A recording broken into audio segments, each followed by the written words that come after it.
ನಮ್ಮ ಹೆಸರು ಹಿರೇಗೌಡ ಅಂತ ಮಾಲೂರು ಕಡೆಯಿಂದ ಬಂದಿದ್ದೀವಿ. ಬಟ್ ನಮಗೆ 5 ವರ್ಷದಿಂದ ವೀಸಿಂಗ್ ಪ್ರಾಬ್ಲಮ್ ತುಂಬ ಇತ್ತು. ಇಂಗ್ಲೀಷ್ ಮೆಡಿಸಿನ್ಸ್ ಎಲ್ಲ ತೊಗೊಂಡ್ವಿ, ಬಟ್ ಏನು ತೊಂದರೆ ಮೇಲಾಗಿಲ್ಲ. ಆಮೇಲೆ ಏನಾದರೂ ಇನ್ನೆಲ್ಲರೂ ಜಾಸ್ತಿ ಆದಾಗ ಇನ್ನೆಲ್ಲರೂ ತೊಗೊತಾ ಇದ್ದೆ, ಆವಾಗ ಸ್ವಲ್ಪ ಕಮ್ಮಿ ಇರೋದು. ಆಮೇಲೆ ಒಂದು ದಿವಸ ಏನಾದ್ರು ತಗೊಂಡಿಲ್ಲ ಅಂತಂದರೆ ನೆಕ್ಸ್ಟ್ ಅದೇ ಥರ ಇದಾಗ್ತಾಯಿತ್ತು, ಪ್ರಾಬ್ಲಮ್ ಆಗ್ತಾಯಿತ್ತು.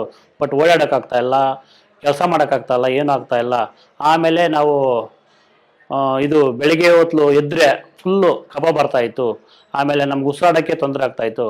ಬಟ್ ಆಮೇಲೆ ಕಫ ತೆಗೆದು ಆಮೇಲೆ ಓಡಾಡಬೇಕಾಯಿತು. ಬಟ್ ಆಯಿಲ್ ಫುಡ್ಗಳೇನಾದರೂ ತಿಂದರೆ ತಿರ್ಗಾ ಹಂಗೆ ಇಮಿಡಿಯೇಟಾಗಿ ಸ್ಟಾರ್ಟ್ ಆಗ್ತಾಯಿತ್ತು. ಹಾಗೆ ಇನ್ನೆಲ್ಲರೂ ಯೂಸ್ ಮಾಡಲೇಬೇಕಾಗಿತ್ತು.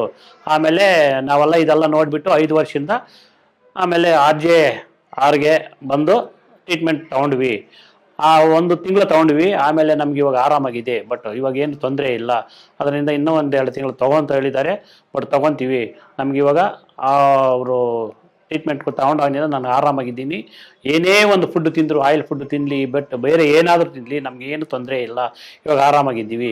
1 ತಿಂಗಳು ತೊಗೊಂಡಿರೋದಕ್ಕೆ ಇಷ್ಟು ನಮಗೆ ಆರಾಮಾಗಿದ್ದೀವಿ. ಅದರಿಂದ ನಮ್ಮ ಡಾಕ್ಟ್ರಿಗಳಿಗೂ ನಮ್ಮ ಈ RSRಗೆ ಧನ್ಯವಾದಗಳು ಹೇಳ್ತಾ ನಾನು ಮುಕ್ತಾಯ ಮಾಡ್ತಾ ಇದ್ದೀನಿ. RJR herbal hospitals 9962280003